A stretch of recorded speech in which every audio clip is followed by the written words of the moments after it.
from your job. Thank you for your time. Today my topic is inequality of opportunity in China.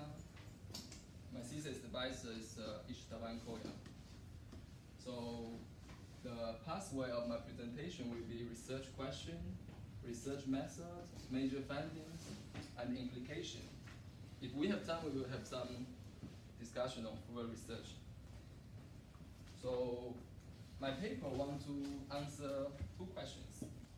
So how bad inequality in China, and what is the major cause of this inequality?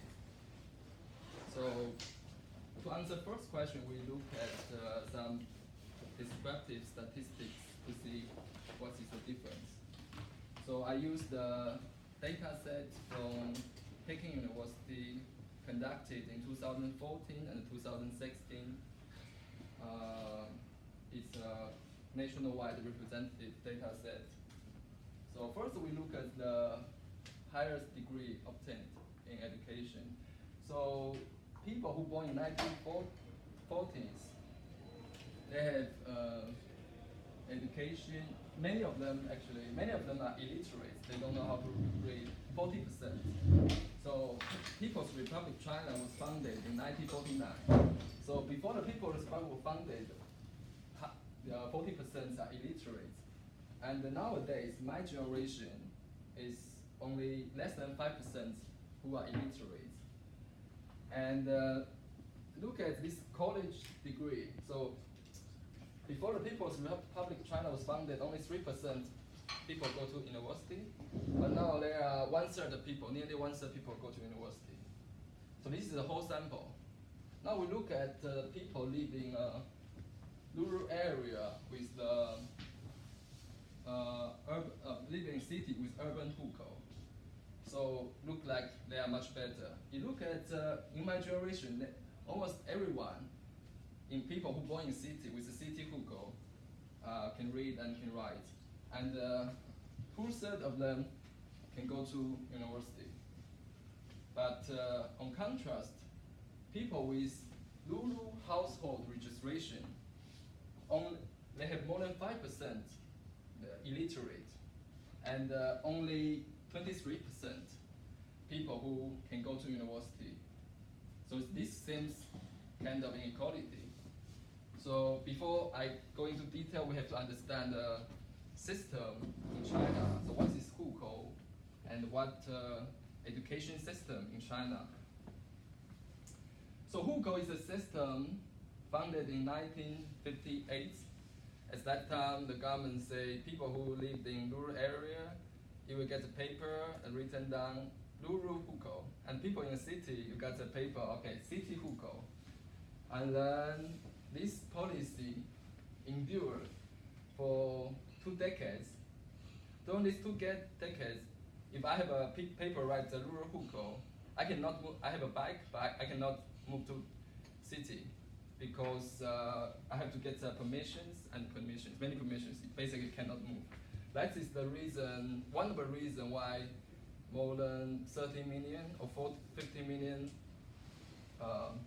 people starved to death during the Great Famine in China. And this has caused great inefficiency. So after reform and opening up policy in 1978, the government saying, okay, now you can move. You can go to city to find a job, and you can open your own business. Before that, private business is not allowed because we were a communist country. And okay, so now you can move to city, but you have no rights, you have no health care, and your children cannot go to public school where you work in the city. And also, so if you have an urban hukou, this paper will be written down Shanghai or Beijing or whatever city. If it's in Shanghai, you have like everything, the benefits, unemployment benefits is more than 200 euro per month for 3 years. But if you like from my small city, you got nothing. So it looks like this system creates inequality. So what about the higher education system? It's also very different from many countries. We have national college entrance examination, like Gaokao. So this is the most important examination in China. If, for example, if a American university, you send applications, send your high school transcript and SAT or ACT and extracurricular activities.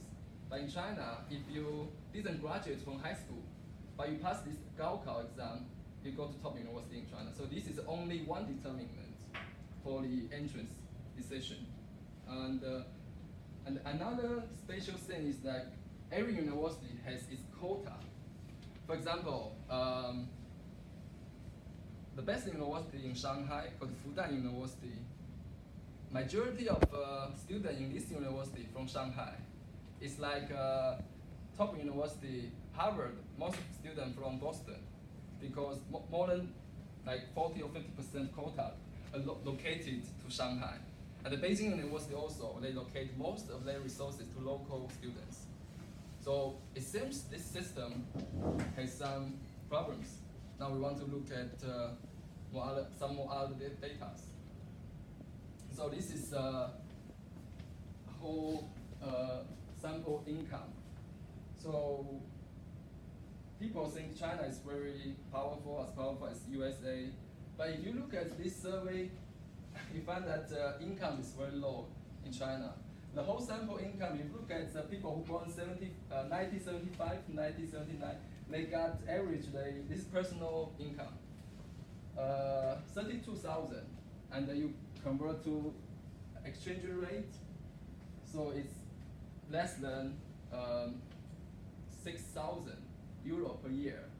So actually, China is much poorer than Hungary, unfortunately. So there is some inequality also, not only in education, but also in income. Look at the income, the mean income of the urban area is nearly 1,000 more. So bear in mind, this is not,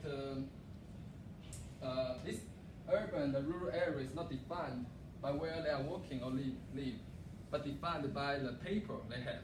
So for example, if a guy who have a paper rural area, but he work in Shanghai, but he's still defined as a rural guy. So you look at, you look at female, it's also very unfair, female and much less than male.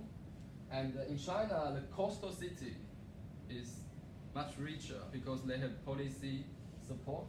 The east part of China earn substantial more than west, also substantial more than the central area.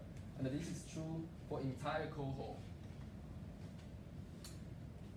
And if we look at this graph, we see that in every cohort, this criteria, rural, urban, and male, is substantially, in every cohort they are better off. It's true also in income. So now we identified there is inequality, there's a problem. So I want to prove what is the problem behind that. Now we have to use a model to prove it. There are many literatures to discuss inequality of opportunity from a wide variety of spectrum. And in my paper, I used the methodology from Romer. So I defined, there are two determinants to determine the outcome of income and outcome of education. That is effort and the circumstances. What is the circumstances? The circumstances are gender, where you're born, and hukou. So, and you also have effort. So, if I work as hard as Michael, and but I get less money, that's called inequality of opportunity. And why I get less money? Why Michael, I work 5 hours, he work 5 hours, but I get less money? It's because I'm disadvantaged by some uncontrollable circumstances such as gender or hukou or region I was born. So so this is our model. In many papers, also in this research, they also assume effort is also endogenous by the circumstances. For example, I study 5 hours, Michael studied 5 hours, but Michael is rich, but he has a private tutor. He studied 5 hours much more efficient than me. So efforts can be also endogenous. Then I use the data collected in 2014, 2016 to run a regression of these circumstances with the outcome. This outcome is income and 8 years of education. And then I use this to predict what if then I get the coefficient and the residual.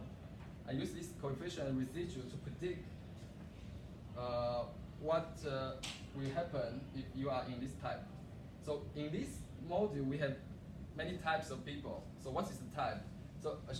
So if I'm a male, I'm born in city, I was city hukou, and I was born in eastern region, I'm a type 1. If I'm a female, I have rural hukou, and I have lived in central area is type 2. So we have many types. And use this regression and the prediction, we can get what in your type, what will you get in your circumstances. And the within and the efforts will be suppressed out. There's no effort after we predict this. So this new K is a distribution with there's no effort. And then, so we have many types. And we use this function used in many literature to figure out inequality of opportunity, inequality to get the absolute inequality of opportunity. So this is so this theme is direct method. There are also indirect method, but in my paper I use direct method. And then this is original distribution, and this is distribution of this our prediction. So this is relatively inequality of opportunity. And many people choose different function as I to plug in. So this I want to choose to be the function of I, because there is some people, especially older generation, female, they don't have education, so their education is 0. So I use this A2 criteria to plug in to figure out the inequality. I'm also interested in partial distribution, which is for example, hukou, this single criteria, how much it affects the inequality of opportunity. Then I set all these other circumstances constant and even, but only this one, this particular hukou or gender are different. Then I want to see the effect. And the following same are the same. So I run a regression, and we have to be very cautious because all this cannot be interpreted as causal. This is all of this just correlation. So in my paper, I made it very clear. So because we cannot observe. There are so many things determines your income and the years of education. So this hukou probably will capture the policy and the rural-urban disparity. But this rural-urban disparity occurs in all developing countries. And gender, as I discussed in my paper, I forgot to mention that in China, you choose 3 major subjects: math, English, and Chinese. And after, you can, in the second year of high school, you choose concentration. You choose liberal art, or you choose science. So if you choose liberal art, you study history, philosophy, and geology, and science, chemistry, physics, and something else. And in China, in high school, if you are man and you study in liberal arts concentration, you look around, all are girls. You can easily find a girlfriend. So that is also causing inequality actually, because in China,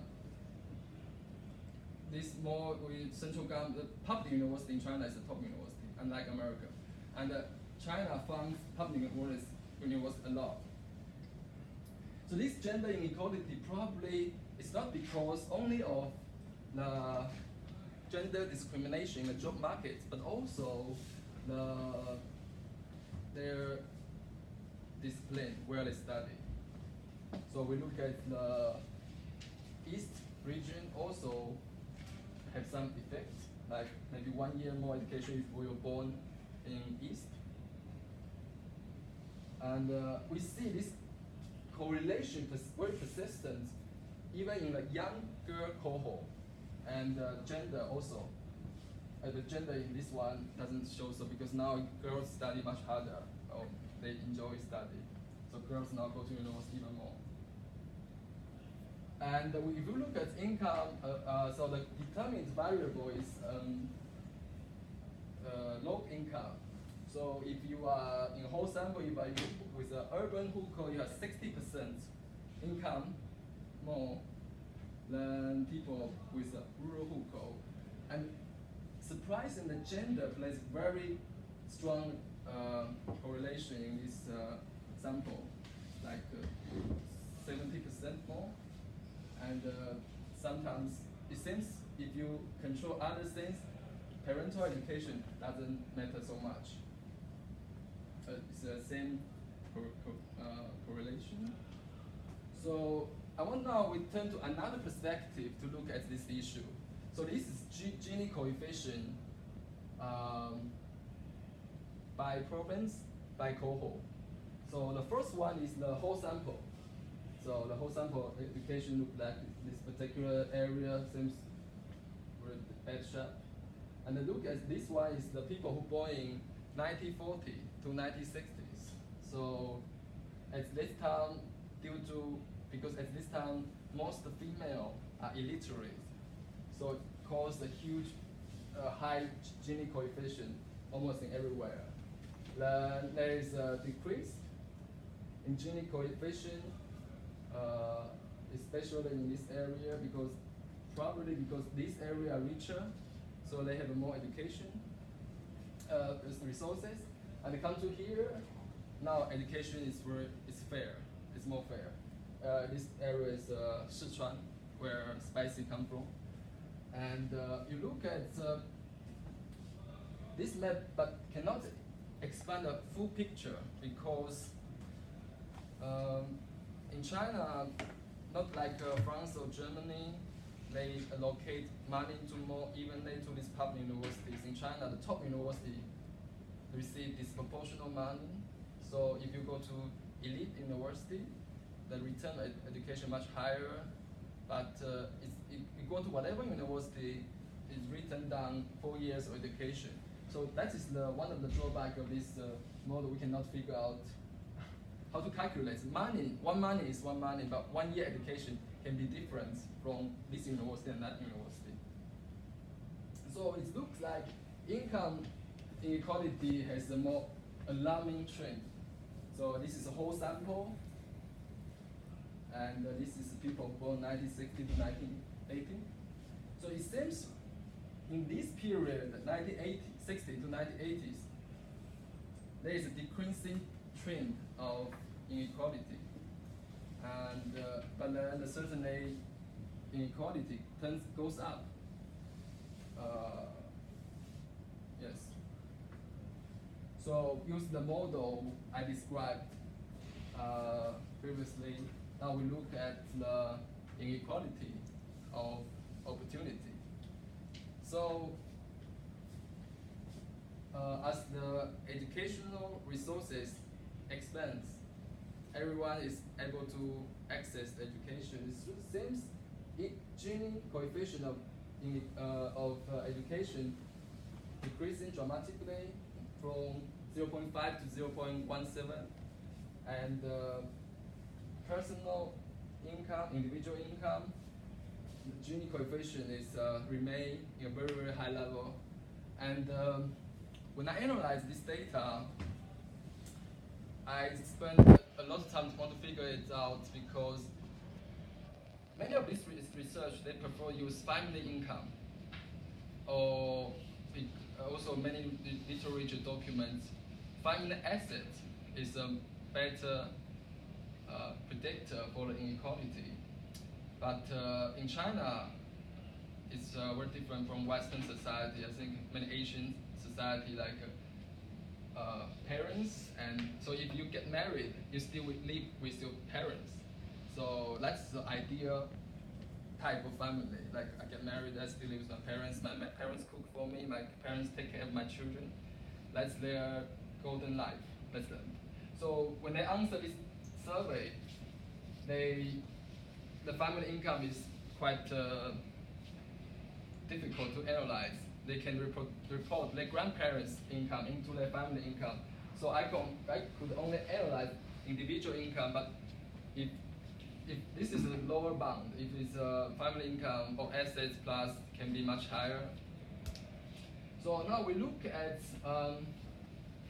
absolute inequality of opportunity. This column 3, IOA. So it seems there is a decreasing trend for both for the education. So what does this imply? This implies that nowadays gender, hukou, and the region play a less important role in determining your educational outcome. Any questions? I'm looking at the time. Yeah. But, how much time I have? 10 minutes. Okay. Yeah. 9. Yeah, you can ask me any question, okay? So, look at this income, absolute inequality of opportunity income. It seems there's a decreasing trend from people who born in 1960s to 1964. And there's certainly a sharp decrease, 0.05 decrease. Then this income inequality opportunity income remain very high. So what happened in this area? So people who born in 1960s and 1964, they are lucky generation because they are the generation who grew up when they're looking for a job. Now they can move because the reform and opening up policy is in late 1970s and 1980s. So when they grew up and start to find a job, now they can do that. When hukou is constrained them, their previous generation, they cannot move. They can only find a job in the local area and they cannot do business. So this is a big barriers for them. But certainly they have a chance to move, then the inequality opportunity reduced sharply. This is a very interesting phenomenon. To look at this related inequality of opportunity, we see there's a decreasing trend of absolute inequality opportunity, but there's increasing trend of relative inequality opportunity. How to explain this? This is probably because in our model, we assume two factors determine the outcome, the income, the efforts and circumstances. So if this is decreasing, increasing means that effort plays a higher role. So people put more efforts in this model. Means people put more efforts, and even the inequality of opportunity decrease not so quickly, but inequality of outcome decrease even sharply because people put effort. But this is also very maybe some big confusion because how come you explain older generation had less effort, younger generation put more effort? Because in our model we assume that effort is endogenous. So efforts also affected by the circumstances. So now people can move. People have chance to do their own business. Then they put more effort. That is my interpretation of this paper. And so in terms of income, it seems the barrier for personal income is not that heavy. So if you have especially in this regression, I can show for years of education. So if you have a same degree, even you don't have a urban hukou or you are female, this does not constrain too much, and this constraint decrease sharply. Now we turn to the partial contribution to the inequality of opportunity. One of the problems with this paper is that if we look at the total inequality of opportunity, this is a lower bound. It can only be lower bound because there are many circumstances. But look at this particular contributions can be biased in either way, especially in income, because education is fixed in certain points. You graduate on bachelor, you finish, maybe do a master, then it finishes that. So education is a fixed variable. So in some cases, we could interpret this education part as a cohort trend, as a trend that China, there's more and more opportunity available for people. But especially we have to be very cautious to interpret this income because these circumstances, because there are two effects to interact in this trend. One is the cohort effect, that in older people, maybe these circumstances affect them more. And there is another the period cohort, maybe in a later period, it's become more opportunity available.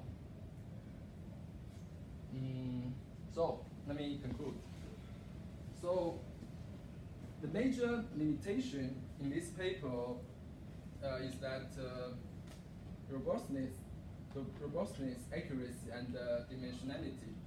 Actually, this is not my idea. This is other people's. When they summarize this serious people nowadays, growing literature on inequality of opportunity, and so we can only measure the lower bound of the total inequality of opportunity, and also there are variety of papers to measure inequality of opportunity in Brazil, in Latin America, in USA. They have different circumstances. In inequality of outcome, we can use Lorentz curve or Gini coefficient. This is standardized. But in this inequality opportunity is not standardized. Thus, we cannot compare. So what my results to maybe other people who study the same topic, they cannot compare. This is a major drawback of this paper. But despite this drawback, I think this paper provides some very important information, especially for people who are not economists that come here. When I go to people to come to me and say, okay, Chinese economy is so good. You have a central government can build a bridge for 1 year, and America they built a bridge for 5 years. That's why Chinese economy grows so quickly. And my paper tell you a very different story. This is a story of governments start to liberalize its people, to liberalize the job market and deregulation, and people got chance to fight for their life. Then Chinese economy grows up.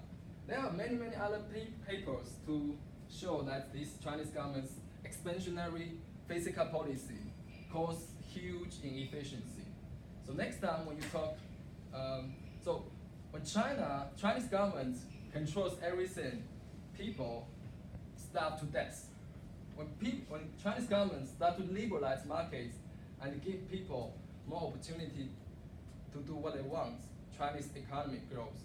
So the merit of Chinese economy should not attribute to an almighty government, but to the Chinese people, the individual people's effort. That's the major point I want to you should bear in mind. And the second point is that